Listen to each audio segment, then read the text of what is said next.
Bismillahirrahmanirrahim. Assalamualaikum warahmatullahi wabarakatuh. Anak-anak ibu yang soleh dan soleha, apa kabar hari ini sayang?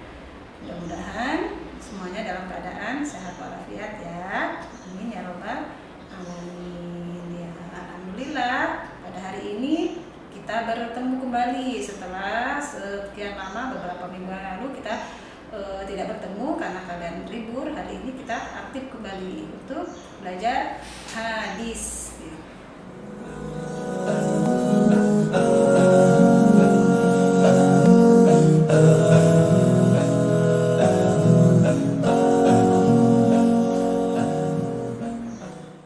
Anak-anak ibu, hari ini hadis yang akan kita pelajari adalah tentang adab-adab makan. Ya, ini kegiatan rutinitas sehari kita sampai beberapa kali bisa melakukan aktivitas makannya. Nah, tapi keinginan kita adalah setiap kegiatan yang kita lakukan adalah mendapatkan pahala, mendapatkan ridho dari Allah dan mendapatkan keberkahan dari Allah. Ya, maka dari itu kita harus mengetahui kegiatan-kegiatan yang kita lakukan itu apa saja yang berdampak positif yang bisa selalu diridhoi dari Allah. Ya, termasuk sekarang yang akan kita pelajari yaitu adab makan. Nah, hari ini kita langsung belajar adab makan 1 dan 2. Ya. Ada beberapa adab makan yang harus kalian pahami. Jadi tidak hanya makan sekedar makan perut kenyang tapi tidak mendapatkan keberkahan dari Allah. Ya, nah ya. Ya, ada 10 ya yang akan Ibu jelaskan di sini. Yang pertama, apa adab-adab makan? Yang pertama adalah ingat harus mengkonsumsi hidangan yang halal. Ya, itu. Ya, kenapa? Kalau kita mengkonsumsi makanan halal, insya Allah itu akan membuat pikiran-pikiran kita pun akan menjadi pikiran-pikiran selalu yang positif. Ya. Kemudian kita harus meninggalkan segala sesuatu yang subhat atau yang ragu-ragu. Terkadang kan makanan ini kira-kira boleh atau enggak ya dimakan ya. Kalau misalnya kalian menemukan buah atau di bawah pohon tapi bukan di depan rumah kalian, kayaknya buahnya enak nih, mau dimakan, tapi boleh apa enggak, halal atau tidak. Nah, kalau ragu-ragu, jadi sebaiknya kalian tinggalkan ya, karena segala sesuatu yang ragu-ragu itu biasanya ada campur tangan syaitan. Jadi lebih baik meninggalkan sesuatu yang ragu-ragu, jadi yang pasti-pasti saja. Jadi harus selalu mengkonsumsi hidangan yang halal, itu yang utama ya. Kemudian adab makan yang kedua apalagi ya? Yang kedua adalah membaca basmalah ya. Semua aktivitas, semua kegiatan selama itu kegiatannya positif, maka harus selalu diawali dengan bacaan basmalah ya. Seperti kalian mau makan, jangan lupa untuk membaca basmalah ya, supaya ketika kalian makan, makanan kalian itu tidak dimakan oleh syaitan. Jadi jangan lupa untuk membaca basmalah ya. Sepertinya sederhana, tapi kadang-kadang kita lupa. Apalagi kalau sudah lapar, saking laparnya, habis main, masuk rumah dan makanan ada yang enak, kesukaan kalian, langsung makan. Lupa baca basmalah gitu ya. Jadi jangan sampai dilupakan. Belajar senantiasa, setiap melakukan aktivitas kegiatan termasuk makan itu harus membaca basmalah. Kemudian yang ketiga adalah gunakan tangan kanan. Nah, ini tidak ada toleransi juga nih. Semua kegiatan-kegiatan positif harus dilakukan dengan tangan kanan, kecuali kalau ada unsur-unsur yang lain, misalnya ada yang kecelakaan, tangannya luka, tidak bisa digunakan, atau kalau orang tua ada yang kena stroke, tangan kanannya tidak bisa digunakan, itu baru boleh ya. Tapi kalau anggota tubuhnya masih lengkap, sehat semua, maka harus menggunakan tangan kanan ya. Kenapa? Karena yang akan menggunakan tangan kiri itu siapa? Nah, pasti kalian tahu kan, syaitan. Hati-hati, jangan menyerupai syaitan, maka harus makan dengan tangan kanan ya, nah ya. selanjutnya adalah makan secukupnya, tidak berlebihan. Jangan karena kalian saking laparnya kemudian ada makanan yang enak banget langsung ambil satu piring penuh. Nah, ketika kalian makan belum sampai habis sudah kekenyangan, akhirnya tidak habis, tersisa.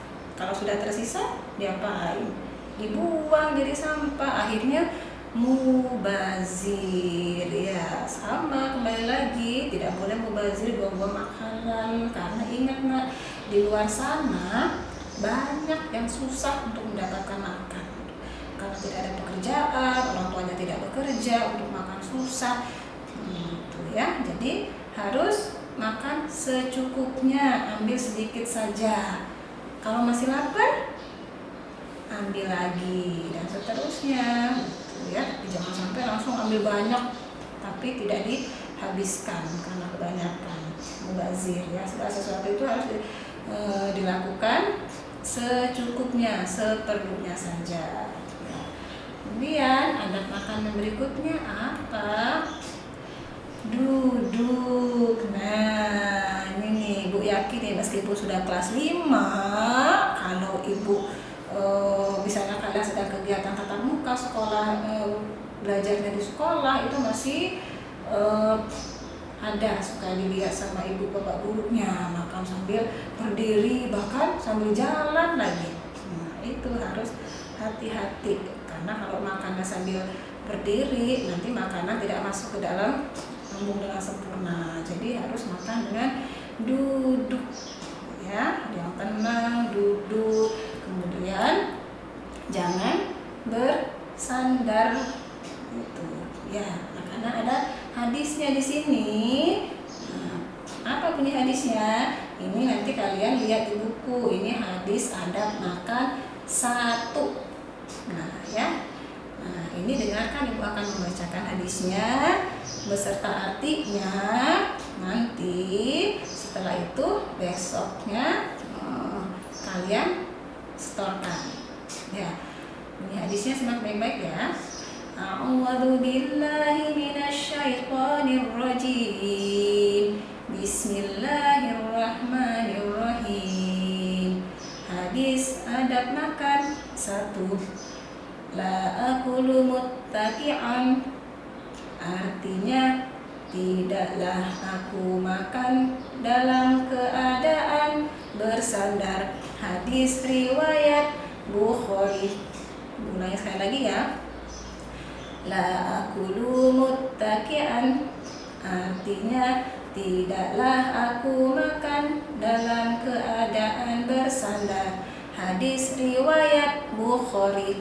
Nah, tidak makan tidak bersandar ini bukan haram, makruh. Kenapa? Di sini ada tulisan tidaklah aku makan. Artinya Rasul bilang bahwa Rasul tidak makan dalam keadaan bersandar. Jadi makruh, bukan haram juga, karena di sini kalimatnya bukan janganlah kamu makan. Kalau ada kalimat janganlah berarti itu dilarang, tidak boleh.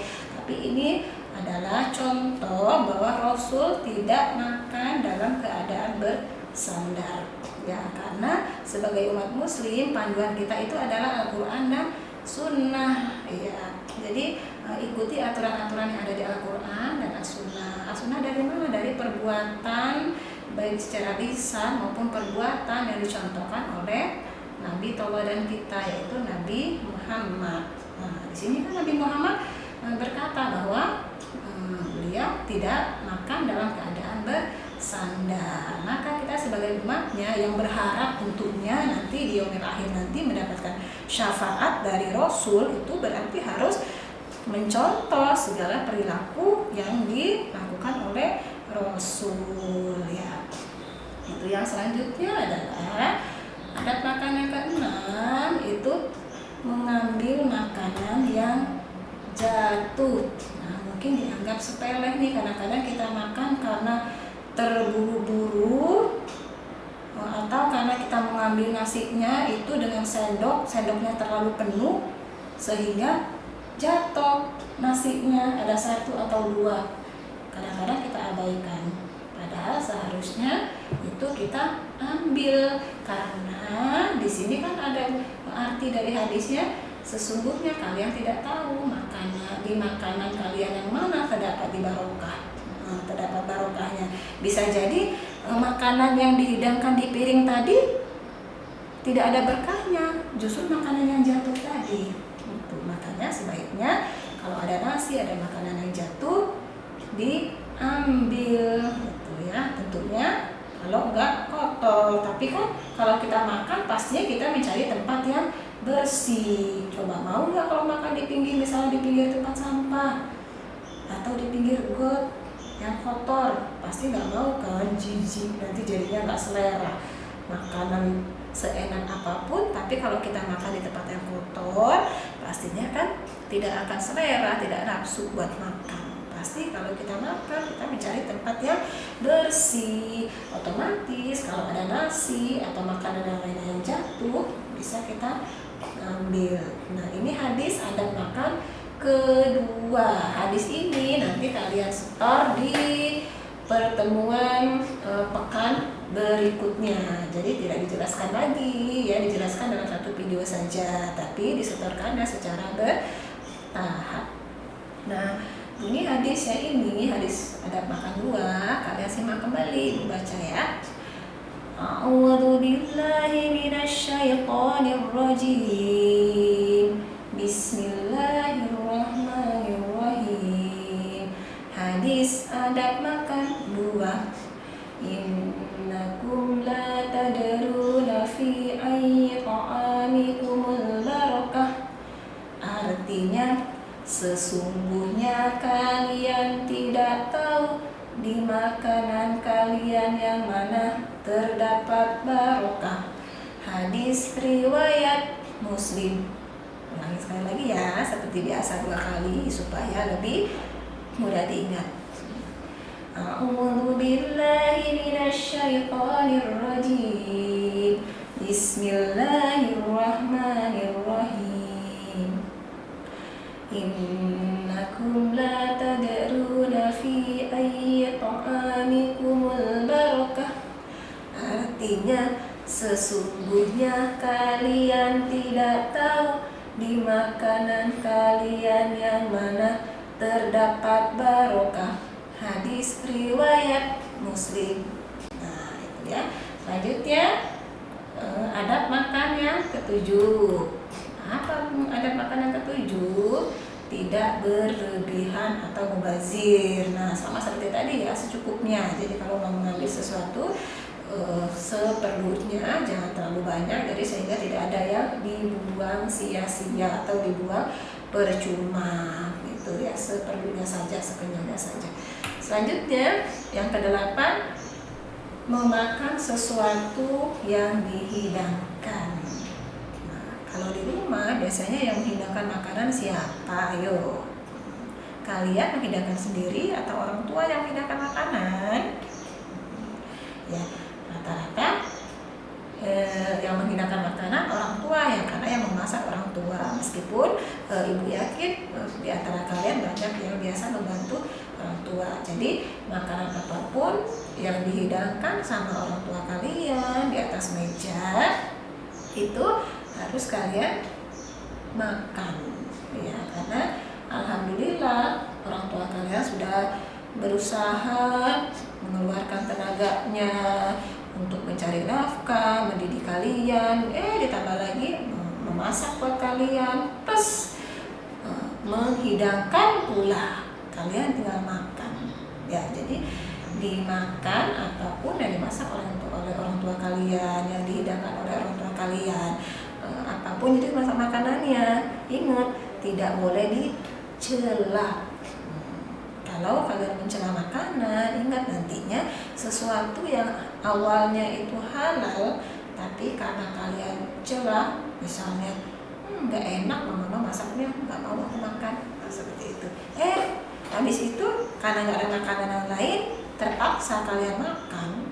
Nah, itu hati-hati, nanti bisa menjadi haram karena kalian sudah mencela, menghina makanan ya.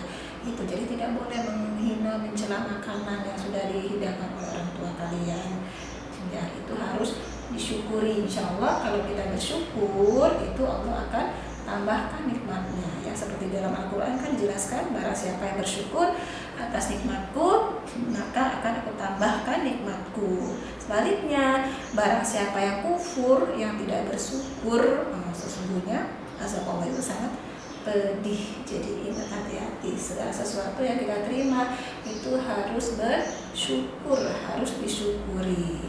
Ya.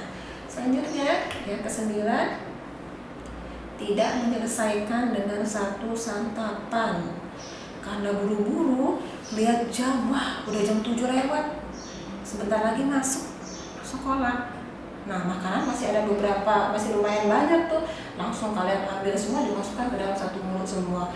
Akhirnya apa yang ada di dalam mulutnya penuh, ya nanti bisa keluar lagi deh, karena kalian banyak langsung dimasukkan sekaligus. Jadi hendaklah diselesaikan sedikit-sedikit, dimasukkan ke dalam mulut, ya tentunya sesuai takarannya ya.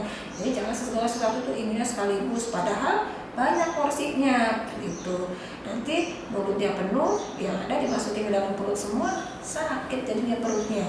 Awalnya makan tujuannya supaya kalian sehat tentunya kan. Semua yang makan kan pastinya tujuan utamanya ingin sehat, supaya kenyang, supaya bisa belajar dengan maksimal. Tapi kalau cara makannya yang tidak betul, tidak baik, itu jadi timbulnya bukan sehat, jadi penyakit deh, sakit perut karena makannya banyak sekaligus dimasukkan ke dalam perut gitu ya. Jadi tidak menyelesaikannya dengan satu santapan, jadi pelan-pelan cara bertahap.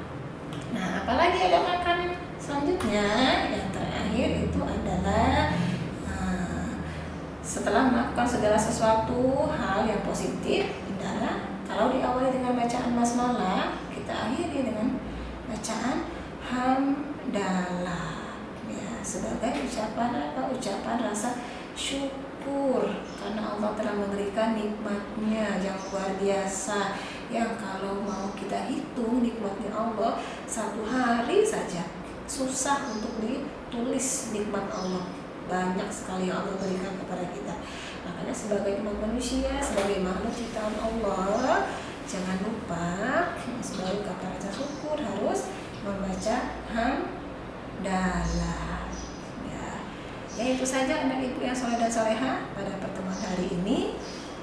Materi adab-adab makanan tadi kita pelajari. Ingat, segala sesuatu, materi apapun itu tidak hanya didengarkan, yang terpenting adalah kalian aplikasikan, kalian amalkan dalam kehidupan sehari-hari supaya kalian menjadi anak yang soleh dan soleha, anak menjadi kebanggaan orang tua, guru, teman, sahabat itu ya.